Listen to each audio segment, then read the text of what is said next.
Hey, greetings. Thanks for joining me, Fred in Alaska. It was brought to my attention that it's not listed in merchandise or something like that on the website. I rarely talk about it, but under the menu on the website, if you look, there's a section that says Support Us. It's under that. And David just set up something, buy me a gallon of gas or something like that. And so right under that are the two little Spread Shop and Teespring. You hit Spread Shop, there's hats right there, and so on. So it's not that difficult. I'll get a hold of Dave and let him know that it's not too easy to find for some people. Anyway, what I wanted to share with you today comes from Timothy. Timothy, out-of-state biologist, was up here approximately 16 years ago doing some field work, and he was not specific, and I didn't press because, those are the kinds of things that can lead people right back to his doorstep, and he doesn't want no part of that. He has been down the rabbit hole since this incident trying to find answers like a lot of people, So with that said, let's go back 16 years off the Kuskokwim River, north of a little mountain village at a place called Canoe Village, right near Canoe Mountain. Now, what is something to understand is in these remote areas of Alaska, where you may live in the lower 48 or wherever in the world, there's ways of communicating immediately. There's ways of getting on the road and cutting out immediately. And then there's the remote Alaska way where weather dictates everything. So it can be easy, from, the armchair quarterbacking on a Monday morning to look at things differently. But just keep in mind, this Alaska is not where you live unless you're from here, and then you already know what I'm talking about. So anyway, that being said, so Timothy, they were at this cabin. I will show on the map, the general area. Now, they were at this location for a total of 4 days before these events happened. During the course of that 4 days, at night, well, this was, first couple weeks of August, so it wasn't full on fall, but getting closer. Alaska's different. The further north you get, the sooner fall comes. It's just the way it is. So Timothy and a group of 3 others, they're doing their work. He didn't specify. He just said, we're doing our work, we're doing our thing. One of these other 3 were the security detail, the person in charge of firearms and group safety in the field. Now, something to keep in mind is the direction they took off from this cabin would be a southeasterly direction in this little valley between a ridge that runs up straight off. When you step out the cabin, he says just ridge runs straight on up, and then there's this little valley, and then Canoe Mountain's off to the right when you're facing southeast. And they're going to follow this creek out. There's a little game trail next to it, and they're going to follow it up to do whatever studies they're doing.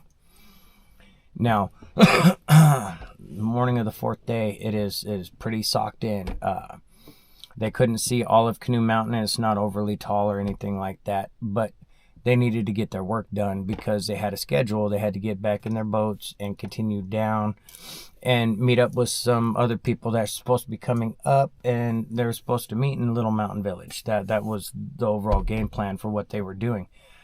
Now, Timothy said when they got up that morning, it was about 4:30 in the morning when everyone started stirring, getting their coffee, packing their little lightweight meals and stuff like that. And he said their security guy was on top of things. He was out immediately. He was surveying the area for fresh bear sign or anything else, just to make sure that when the group leaves that, they're not going to get ambushed by a waiting bear or anything like that. So he said security guy was on top of things, which he appreciated immensely because it brought everyone's tension down, because they had seen several bears going up and down the river. It's friggin' Alaska, it's no joke. So they start their heading on up about 6 a.m. Now, This is a very, very narrow game trail alongside a creek, okay? Thick, dense vegetation. He said there was a few leaves on some of the willows that were starting to turn yellow and stuff. So, it was starting, cool air in the morning type of deal. And the security guy was in the lead, and Timothy happened to be taking up the rear. They're going up, and he said they made it maybe a little over a quarter mile, and off to their right, there's a gap in the brush, and they could see a rock outcropping just above them. And when they're all standing there just kind of watching the way the clouds were moving over the rocks, they were just kind of like, all commenting on how beautiful it looked. Like, look at the clouds moving. It just kind of has that eerie kind of feel. And as they're talking about this eerie feel, they noticed what they perceived as an old tree stump right up there in the center of this rock outcropping, right? And they're all kind of like, that's a big ass tree stump. And they're looking around, and there's nothing comparable. There's no other big tree stumps or any relatively large trees around. You know what I mean? It's a lot of vegetation, and so they were kind of thrown off by that, and they figured, oh, it must be an ancient one. Maybe we should go look at that tree stump when we're done with our stuff. We'll take a little side trip. It's not that high up there. We'll go and check out this stump, check it out, because it intrigued them why this big tree stump is there and there's no other big trees, So they made a mental note of that, and they're going along. Now, as they start moving again, security takes the lead, telling them, listen, for, signs of bear moving through the brush and gruffs and this and that, right? Well, just as Timothy is gathering up his stuff again, he put on his pack, and he had his little pail with his work stuff in it, and he looks back up, just one more glance up at that tree stump, just kind of like, wow. And he notices that tree stump starts moving, and it goes from directly in front of him off to his left, and then jumped off the rocks. Blew him away. He's stuck there for a second like, what the hell did I just see? And then he starts yelling at the group, hey, that tree stump just jumped off the edge of the rocks. And so everyone's picturing, what's wrong with you? A tree stump doesn't run and jump. But he was so in shock of what he just saw, the words weren't coming out, right? So he checked himself. So he goes, it wasn't a tree stump. It looked like a large man. It just jumped off the rocks. So now everyone's attention is got. They back up to this little gap in the brush. They can't see anything. Tree stump's gone, right? So they're all like, okay, what the hell? Security guy immediately was like, well, how about we just head back to the cabin? Let's not push our luck. We don't know what that is. And as security guy is giving his little spiel about safety, which is justifiably so. I'm not knocking the guy. I don't mean to, be dismissive and call it a spiel. It was legitimate, hey, keep you guys safe. We don't know what the hell that is kind of deal. As he's in the midst of this little pep talk, Timothy said that the lowest, most reverberating growl he had ever heard comes from the direction this thing had leaped off the rocks into brush out of sight, right? So they're hearing this growling, this low guttural.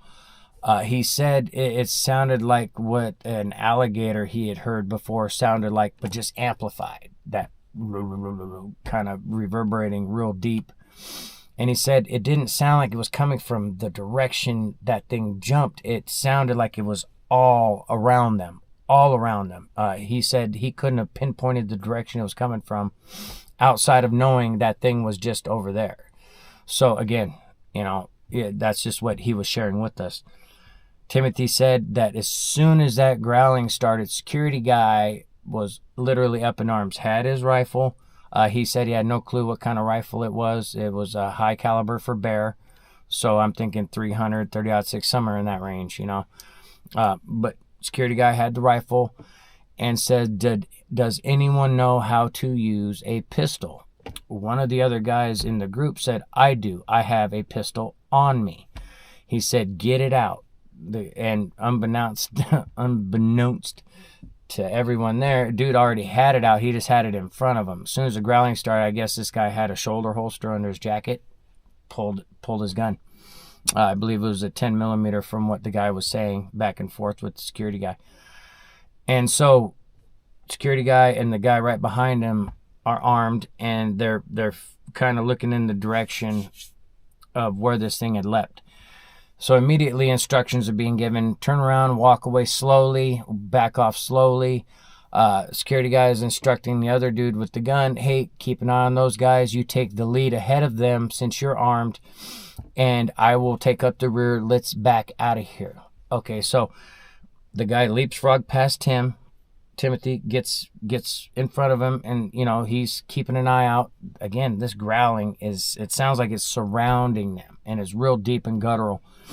Timothy said they started moving down, and as they did, the guy behind Timothy had tripped and smashed his knee pretty good against a rock because he was startled, turned around, stumbled over himself, and just impacted his knee real bad. He said it tore through his pants and it left kind of a gash in his knee, and it looked very painful. And the guy was scared, so he was trying to hobble on it. So what Timothy did was helped him. Had the guy put his arm over his shoulder and is helping him. So he's got a guy in front of him with a pistol, security guy behind him with the rifle, and they're working their way back down. Now, this isn't overly steep, incline. It's gradual, but off to the sides of the trail, it gets pretty steep pretty fast, and very thick vegetation. So with all this going on, Timothy said he was scared shitless. He was maintaining a game face. However, inside, he said he was screaming like a little girl because he didn't know what the hell. He had been all over the place and heard all sorts of different things, and this scared the crap out of him. So as they're going back down trail, they didn't make it maybe 50 yards, according to what Timothy was saying, when the guy in front with the pistol put his hand up and squatted down real low and was trying to look down this little overgrown game trail with all this brush. And at first Timothy thought, man, this guy is just playing the role, let's go, what are you so paranoid about? But in reality, dude had a good eye, because there was something down the trail behind them. So Timothy helps dude sit down that he was helping and tells him, elevate your knee, because the dude in front of him isn't saying anything. He's just doing this number and turning like this and looking down. So security guy comes past them and joins guy with the pistol, and he kneels down and he's looking down the trail with them, and immediately dude with the rifle, security guy, stands up, clicks the safety off of his rifle, and starts yelling, hey, get out of here, get out of here. Now, what they're seeing, Timothy can't see, and dude right next to him that he's helping cannot see. Instantly, hairs on the back of the neck are standing. Things have been heightened extremely quickly. As far as just the retreat, it was bad enough the shock of the growl, but Timothy said there was an energy in the air when security guy started screaming out and the click of the safety went off. He said that he heard that safety get clicked off. It was so loud in his mind's eye. It was just, he said it might as well have been a cannon shot, because it brought everything into reality. Click. And so he's not seeing what they're seeing, so he kind of positions himself behind them and squats down to try to see what they're seeing. And he sees a dark figure down in the brush. Now, initially he thinks it's a shadow, right? Because from his mind's eye, he's not a hunter or anything like that until he sees this thing move. It starts moving in the brush, right?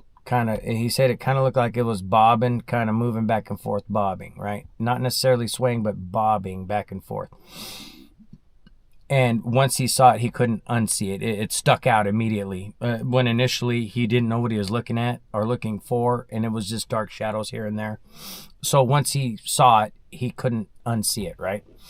I asked him what it looked like. He said it was just a dark figure, maybe 40 yards away, if that. Again, all that thick brush obscuring everything. Well, dude with the rifle is trying to get a look at this thing through a scope, and it's very, very hard. He's asking the guy with the pistol, what are you seeing? What are you seeing? Is that a bear? Is that a bear? And they're going back and forth. I don't think it's a bear. It's not moving like a bear. They're talking back and forth, back and forth. The person with the pistol was a field biologist from out of state. So the security guy is taking his word. This biologist knows what a bear looks like, right? I mean, come on. So with this little back and forth they're having, all of a sudden, security guy with the rifle fires a shot. Boom! And it startles the shit out of everybody. Dude with the hurt knee was scrambling back into the brush, going almost fetal position, like, what the hell was that for, you know? Because according to everyone who wasn't seeing it, they didn't see this thing moving towards them up the trail from their perspective. You know, they got two people in front of them. For Timothy to see anything, he had to kind of squat down, and then, you know, he saw, but he didn't see what the guy with the rifle was seeing with the scope on it, right? So dude fires a shot, and you hear this hellacious sound. He said it was a wailing, high-pitched scream, but it was like a few octaves all at once, and this thing just, you heard it thrashing. They didn't see it. They heard it thrashing off to their left, going back up towards that rock mound behind them, off to their left now. And he said it was loud. I mean, he said it was almost to the point of loud where he wanted to cover his ears. And it was far more startling than the gunshot out of nowhere, right? So immediately that's going on, and everyone starts, what the hell, what the hell? And the security guy with the rifle says it was coming up the trail at us. Now, they continue on. They get moving. This thing is obviously moving away. They hear it, and everyone's startled. Timothy helps guy with the hurt knee up, and they continue back down, heading towards that cabin. Now, when they get to the cabin is when he said the eeriest part happened. So when they get to the cabin, they all rush inside. Security guy stays outside. He's checking their back trail, making sure they're not being followed. He's getting some perimeter alarms he had in his bag out. He's running this string around any incoming trails, game trails from that side of the mountain, Canoe Mountain, towards that cabin. He's like running around. He has the other guy watching his back when he's setting up these little trip alarms, right? And so he's trying to get them all set up and stuff, and then they all retreat into the cabin. Well, Timothy's inside helping the guy, you know, kind of nurse his wound, clean it up with some iodine, some other shit, and get it patched up, you know, and wrapped up, right? So Timothy said when security guy and the other biologists get in there, he asked him immediately, what the hell was going on with that? You know, because they were asking on the way down, but guy just kept saying, come on, let's go. And then when they got to the cabin, he said, I got to do something, and then I'll explain everything, right? And that something was the little perimeter alarms where you trip it and it fires off a shotgun round or whatever. So he's in there, and security guy tells him this thing was standing there and then got down on all fours and started walking like a dominant gorilla would, right? But it didn't look like a gorilla in the face. He said it looked like a caveman in the face with real dark tan skin, real wrinkly, black eyes. He said he saw it very clearly. It was showing its teeth. It was showing signs of dominance like a mountain gorilla would, but it wasn't a gorilla, and it was moving on all fours towards them, making these aggressive gestures like it was challenging him, and he immediately fired a round above it. He did not shoot directly at it. He said when he fired that round, it shocked this thing. It had a weird look and then took off and was gone, and was making that hellacious scream as it ran up the mountain. So that all being said, security guy is like, hey, and at this time, you know, they had left at 6 a.m. All this, they're back to the cabin before 7. You know what I mean? Like, they weren't gone a whole lot of time. This was all relatively, you know, fast after just leaving the cabin, because they were a quarter mile. Anyway, so they gathering up stuff. Security guy says, I'm going to be right outside keeping an eye on everything. You guys gather up what you need to, and we're getting out of here. We're going to go meet up with the other part of the, you know, group that we're supposed to meet up with down Little Mountain Village.